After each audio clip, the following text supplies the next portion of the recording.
I wish I could cut it off. The humiliation is too much, Zara whispered in tears. Dinma rushed over and held her. Don't ever say that again. Do you know how many women pray to have a daughter like you? Do you know how many times I went to the shrine and fasted for a child before God brought you to me? Madame, your baby is fine, but did you say you ate giraffe meat before delivery? Amara nodded shyly. Yes, the neck is from me. She's a strong girl. Everyone in the village of Yumu knew Amara as the woman who loved food, not just ordinary food. Her cravings were special, strange, and sometimes very expensive. Amara was a young woman, beautiful and lively. Her husband, Ak, was a hunter, a very strong and respected man in the village. They had been married for 2 years before the good news came. Amara was finally pregnant. Oh. From the first month of her pregnancy, Amara's cravings began like wildfire. Okay, I want roasted rabbit meat, she shouted one early morning, holding her big belly and rolling on the floor like a child. Ak, without question, rushed into the bush with his hunting tools and came back that evening with 2 fat rabbits. Amara smiled like a queen and devoured the meat before even greeting him. The next week, darling, I want fresh monkey pepper soup. Not too spicy, just the way Mama used to make it. Monkey again, Ak asked, but his wife was already wiping imaginary tears from her eyes. Do you want our baby to come out with no eyes? That's what they say happens when a pregnant woman's cravings are denied. Okay, didn't want that kind of story. So, he wore his hunting boots again and disappeared into the forest. The villagers soon started calling Ak the running hunter because he was always in a hurry, chasing one strange animal after the other to feed his wife's cravings. Month after month, Amara ate everything. Antelope, bush pig, porcupine, squirrel, grass cutter, and even pangolin. If it lived in the bush, Amara wanted to eat it. Sometimes she didn't even wait for the meat to cool before tearing into it like a lioness. The village women laughed behind her back. This one is eating like she's feeding twins, triplets, and a football team inside her womb. But Amara didn't care. Her only concern was that her stomach was happy. KK, on the other hand, was growing lean. Hunting every day, spending money on other hunters, buying spices and firewood for Amara's never-ending meals. It was a lot. Still, he loved his wife deeply and wanted the best for her and the baby. Finally, it was the 9th month. Amara's belly looked like a big calabash, ready to burst any moment. Everyone expected that by now she would stop craving strange things. But one early morning, just 3 days to her due date, Amara woke up and screamed, "Okay!" or ran inside, holding his cutlass. What is it? Is it time? Is the baby coming? No, but something else is coming, Amara said, licking her lips. What is coming? I want giraffe meat. Silence. Giraffe meat? Yes. Grilled giraffe meat with a goosey soup and pounded yam. Amara, giraffes are not even common in this part of the forest. Even if I find one, bringing it down is not easy. Do you want me to die in the bush? Amara folded her arms and squeezed her face like a stubborn child. Then, let me die first. Let the baby come out with 1 eye and 3 legs. You don't care about me or our baby. She lay on the ground kicking and crying loudly. Ak scratched his head in confusion. The next thing, she refused to eat, drink, or even talk. She's using hunger strike to kill me, Oki shouted in frustration. But the matter was serious. The village elders came to beg. The women tried to talk to her. She only repeated one sentence. Giraffe meat or no peace. Ak knew he had no choice. He called 4 of his hunter friends and told them, please help me find giraffe anywhere in the deep forest. My wife is ready to bring down the roof. After 2 days of searching, chasing, and sweating, they found one tall giraffe drinking water by a quiet stream. It wasn't easy, but they managed to bring the animal down and carry the meat back to the village. When Amara saw the giraffe meat, she danced with joy, big belly and all. She sang loudly while the women helped her cook. A goosey soup bubbling in the pot, pounded yam ready, giraffe meat, you will not escape me today. The whole house smelled like paradise. Amar sat on a big chair like a queen with a mountain of pounded yam in front of her and steaming a goosey soup filled with soft giraffe meat. She ate and ate and ate some more. The plate was shaking. Madam, take it easy, one woman warned. Leave her, Oki said. Let her enjoy the giraffe she nearly killed us over. Amara finished everything and licked her fingers. Then she smiled and said, "Now I can give birth in peace." 2 days later, it was time. Labor. Labor. The baby is coming. The women ran in with wrappers. The traditional midwife arrived. Ak was pacing up and down like a madman. Amara was screaming and pushing, and finally the baby arrived. A girl, a healthy girl, or so everyone thought. But then the midwife looked closely and gasped, what is this?" Everyone gathered around. The baby had a long neck, not just long, very long, like something you only see in the zoo, like a giraffe. One woman whispered, "Maybe it's the giraffe meat she ate." Another said, "This child will need special wrapper. Normal baby cloth will not reach that neck." Ak nearly fainted. Amara sat up, sweating and smiling. Is she beautiful? The women didn't know what to say. The baby was healthy, strong, and beautiful. But that neck, whoever came to greet them at the house, stood in shock, mouth wide open. Some people from the other village thought it was a joke. Others took small steps backward. "Madam, your baby is fine, but did you say you ate giraffe meat before delivery?" Amara nodded proudly. "Yes, the neck is from me." She's a strong girl. But deep inside, Amara began to wonder. Was this her doing? Had her cravings gone too far? Even the baby's first cry sounded like a baby giraffe calling for its mother. She was named Kamsi. Kamsi was now 1 month old. Even at that young age, her neck was already growing longer and longer. Amara felt like the ground should open and swallow her. Her husband, the hunter, tried to stay strong. He still loved the baby and believed she was a blessing. But Amara, she had made up her mind. She wanted the baby gone. One day she looked at baby Kami sleeping peacefully and hissed, "You brought shame into my life. You turned me into a joke. No one sees me anymore. They only see your long neck." That night, Amara did not sleep. She lay awake on her mat, her eyes wide open, waiting. As soon as I left for hunting early the next morning, Amara stood up quietly. She wrapped Kamsi in a thick cloth and tied her on her back.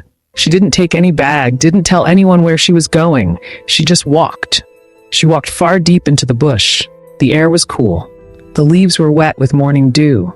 Birds were chirping, and small monkeys jumped from tree to tree. But Amara didn't stop. She looked left, looked right. No one was around. Then she saw a thick tree by a small footpath and stopped. She untied the cloth, looked at her daughter one last time, and whispered, "You will thank me one day." She laid the baby under the tree, covered her with a wrapper so wild animals wouldn't see her easily, and ran back home. When she reached the village, she dropped to the ground and began to scream, "Help! My baby! My baby is gone!" People ran to her hut. "What happened?" She screamed louder. "I went outside to fetch water, and before I came back, my baby was gone." Someone shouted, "Kidnappers!" Another said, "This is wickedness." Amara rolled on the ground and cried crocodile tears, but deep inside her heart was calm. No more shame. No more long neck. No more mockery. When Akena came back from the forest and heard the story, he dropped his hunting bag and shouted, "My baby, my daughter, who took her?" He cried, ran around the village, asked everyone, but no one knew anything. No one saw Amara leaving that morning. No one knew what she had done. But far away, deep in the bush, little Kamsi was still there. Her cloth was dusty, her small hands waving, her soft voice crying weakly, with her neck tilted to the side. She was tired, hungry, cold. Then suddenly someone came. It was a woman walking with a sack of cassava on her head. Her feet were dusty. Her wrapper was faded. Her eyes looked tired. Her name was Dinma. She lived in a small, lonely hut far from the village near the hills. She had no husband, no children. She was called the barren woman. Dinma had suffered for many years. People mocked her too. "You don't know the pain of childbirth," they used to tell her. But she had a kind heart. That morning, Denma was walking back from her small farm when she heard something. She stopped and listened. "Is that a baby?" She dropped the cassava and ran toward the sound. There, beside a tree, she saw the baby small, helpless, crying softly. She gasped. "Who left a child here?" She bent down quickly and picked her up. Then she saw it. The long neck. She didn't scream. She didn't drop the baby. She only stared for a moment, then hugged the baby tightly. "Oh my God, who could do this to a child?" She called out, "Hello? Is anybody here?" Silence. She looked around, but no one was near. Only trees. Only silence. Then she looked down at the baby. She looked back at her and gave a small, tired smile. That was the moment Dinma's heart melted. "I don't care what you look like. You are mine now." She used part of her wrapper to tie Kemi on her back and carried her all the way home. When Dinma reached her small compound, she cleaned the baby, fed her with pap, and wrapped her in warm cloth. "You are beautiful," she said. "I don't care what anyone says." She didn't know the child's name, so she whispered, "I will call you Chizaram." It means, "God answered me." That night, Dinma couldn't sleep. She just stared at the baby beside her, touching her tiny hands, watching her chest rise and fall. But deep in her heart, she was worried. Who left this child in the bush? Will they come back looking for her? She had no answers. But one thing was sure, she was not going to let go of the baby. Dinma named the baby Chizaram, but she always called her Zara for short, and that was the name the little girl grew up with. Zara grew fast. Her body looked like every other child's except for one thing, her neck.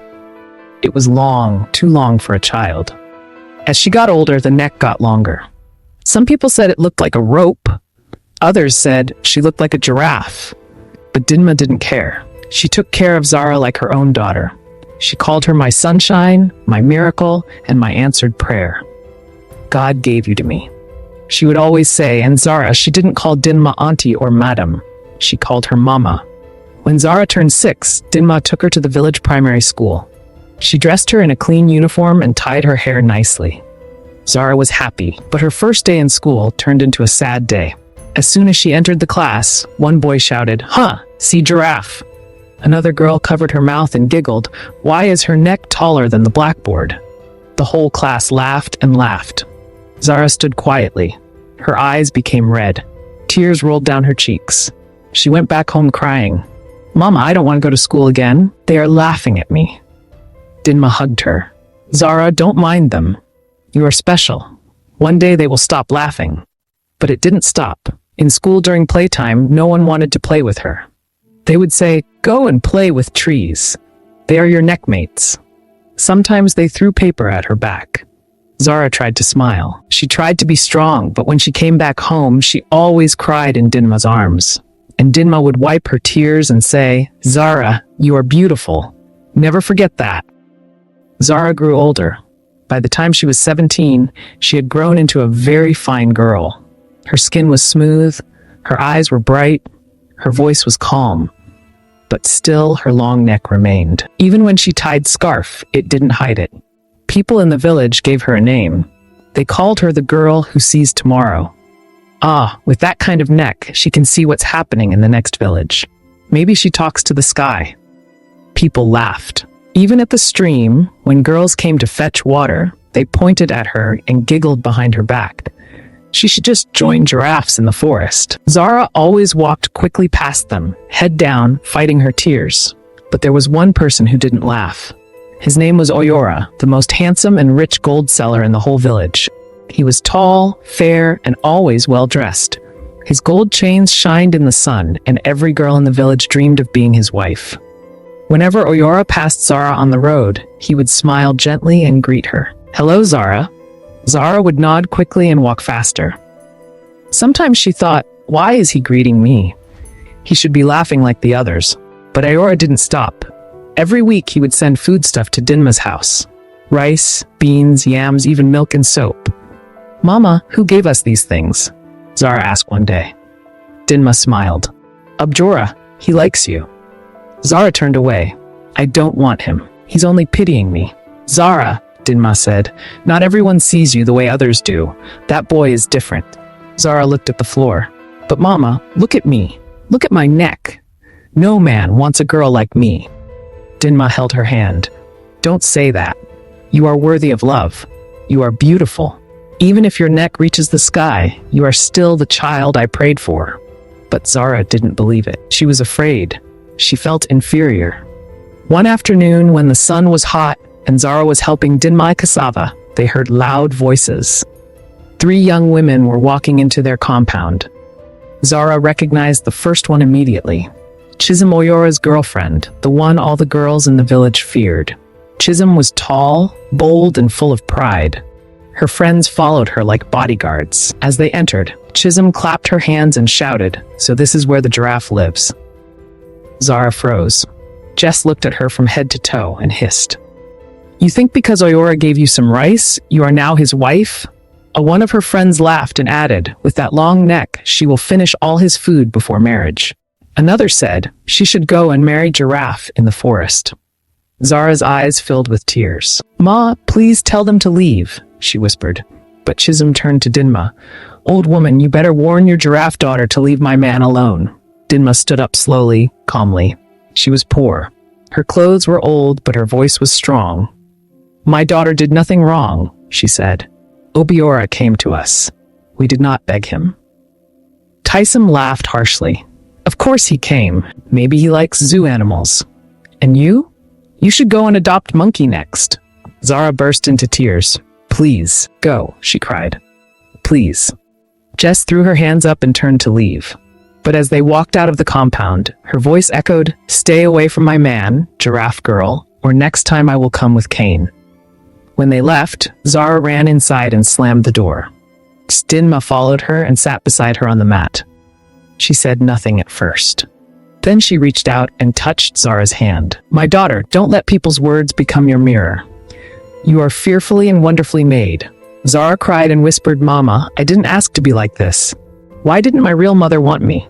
Why did she throw me away? Maybe she was right."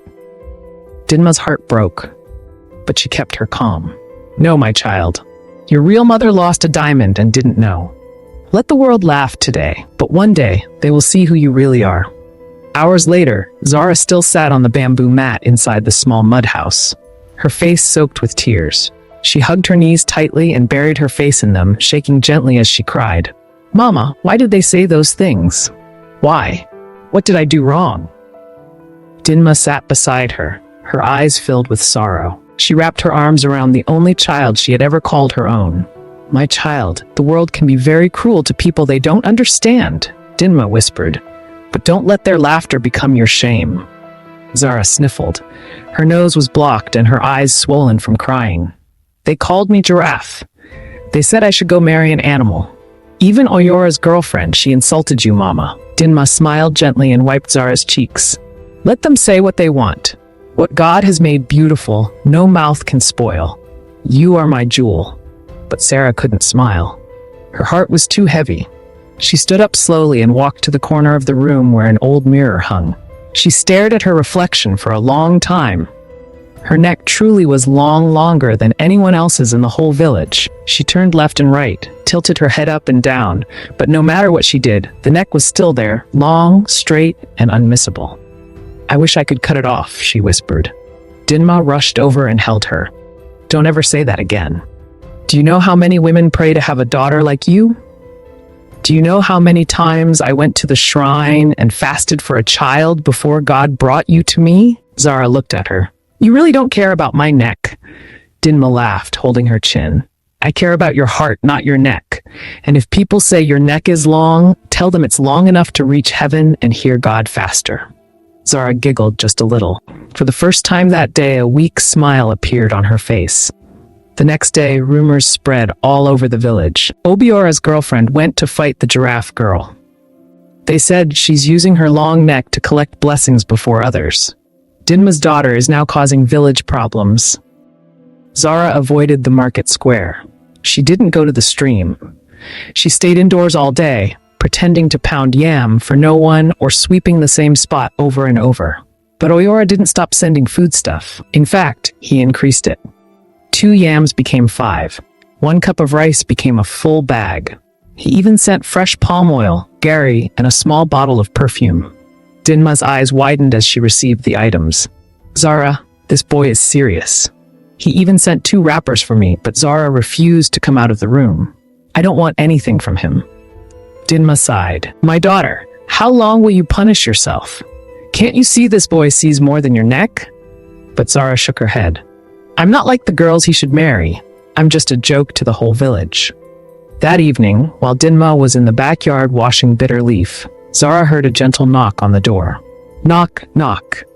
She tiptoed to the curtain and peeped. It was Oyora. She gasped and ran to the inner room. "Mama," she called out in whispers. "Mama, he's here." Dimma rushed in, her hands still wet. "Who?" "Oh, Bjora." Dimma smiled widely. "And let me go and greet him like a proper mother-in-law. Mama, please don't embarrass me." But it was too late. Dimma wiped her hands on her wrapper and opened the door. "Oh, Bjora, welcome my son," she said, smiling brightly. He bowed slightly. "Good evening, Ma." Zara stood behind the curtain, heart racing. "I brought this for you," Aura said, handing over a small woven basket. Inside was a roasted chicken, some ripe plantains, and a packet of chin-chin. Dimma was shocked. Ah, God will bless you, my son." "Thank you." He looked around. "Is Zara home?" Zara froze. Dimma looked back. "She's inside, but she's shy." Oyora smiled. "I understand. Tell her I just came to greet her." "No pressure. I'll go now." As he walked away, Dimma shut the door and turned to Zara. "Did you see that? A fine boy like that. Rich, gentle, respectful. He came just to say hello." Zara sat down, biting her lip. "He will get tired one day. He will leave." Dimma frowned. "Maybe, but not because of your neck. Don't push away people who care, Zara. Life is too short." A few days later, things took another turn. Zara was helping Mama wash clothes at the stream when Chisholm and her two loud friends walked in again. They dropped their buckets and started whispering loudly. One of them said, "And see the neck that caught a rich man." Jum walked closer.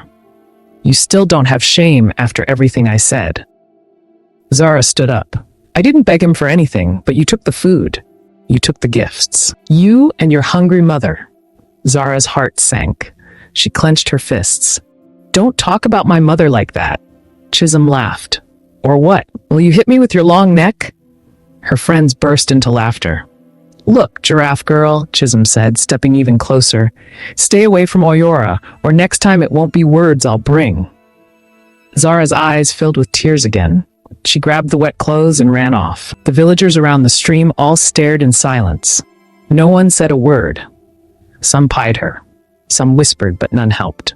When she got home, she dropped the clothes and cried out, "I didn't ask for this neck. I didn't ask for this life." DMA came running and hugged her again. Zara sobbed. "I don't want Oyora. I don't want his gifts. I just want peace. I want to be normal." Dimma held her tightly and whispered, "Maybe you were not born to be normal, Zara. Maybe you were born to be extraordinary." Zara blinked. "What do you mean?" But Dimma just smiled. "One day you'll see." After many talks and gentle encouragement, Dimma was finally able to convince Zara. "My daughter," she said one evening as they sat by the fire, "you deserve to be loved. Abjura loves you, long neck or not. Don't let your fears stop you from being happy." Zara looked at her mama with teary eyes and nodded slowly. "I will marry him," she whispered. Dimma screamed in joy and danced around. "God, thank you. My daughter will wear a wedding attire." The wedding was like nothing the village had ever seen before. People came from far and near. Even villagers from other towns traveled to see it. Some climbed trees to get a better view. Some mothers lifted their children on their shoulders. Obiora's compound was decorated with beautiful cloths, flowers, and golden ribbons. There were big pots of rice, pounded yam, egusi soup, jollof, and bushmeat. But it was Zara that stole the show. She stepped out wearing a white flowing gown with her long neck fully adorned with rows and rows of pure gold necklaces. From the top of her neck to the base, shiny gold covered her like a royal queen. She walked gently, slowly, and gracefully like a cat on a red carpet. "Ah, is this not the same girl we used to laugh at?" someone asked. "C-neck. Even queens in the faraway city don't shine like this." People were amazed. Some couldn't close their mouths. Others whispered in regret. Zara didn't mind them. She smiled softly, knowing that the people who once mocked her now wanted to be like her. But she stayed calm and humble. She didn't show off.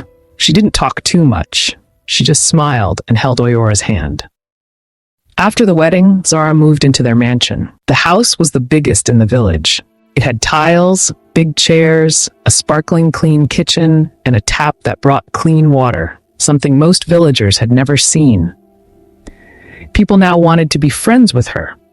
Girls who once laughed at her now smiled fake smiles and waved from a distance. But Zara had only two real friends, Dinma, her mother, and Oyora, her husband. And that was enough for her. Then something strange happened. After a few months, the skies stopped giving rain. The farms dried up. The rivers shrank and disappeared. The animals in the forest ran away.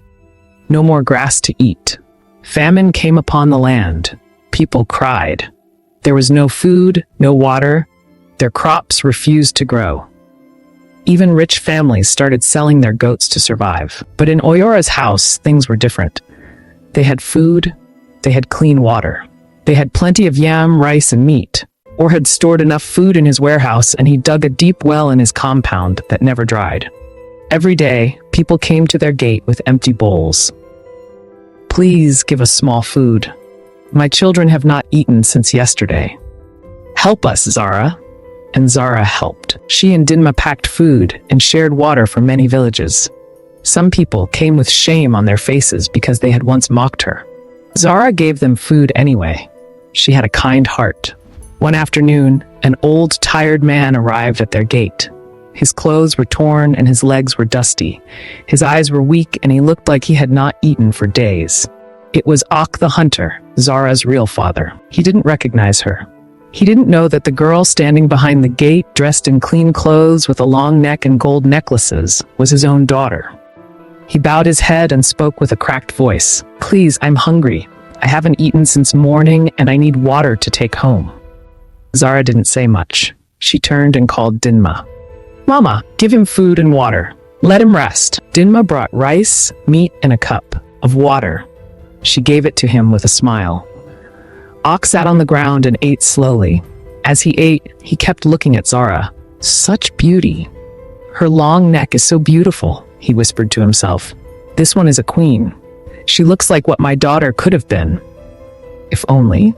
He closed his eyes in pain, remembering the daughter he lost so long ago. After eating, he stood and bowed again, carrying his keg of water home. Thank you. May God bless you all. He left still thinking of Zara's beauty, still unaware that she was his blood. From that day, Ak never stopped thinking about her. Each time he went to the forest and passed the road near Oyora's mansion, he paused and stared at the gate, hoping to see her again. If only I had my daughter, he kept thinking. She would have been this beautiful.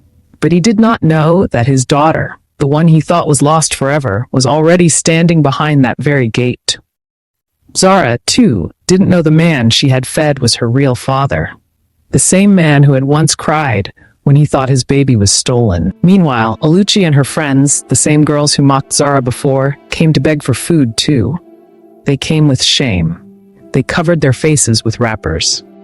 Zara stood calmly, looking at them from the balcony. She said nothing. Dinma handed them food.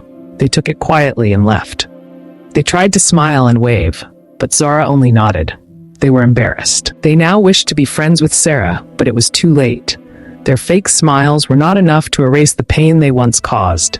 Now they saw her beauty. Now they wanted her friendship. But Zara was no longer that weak girl who cried at the stream.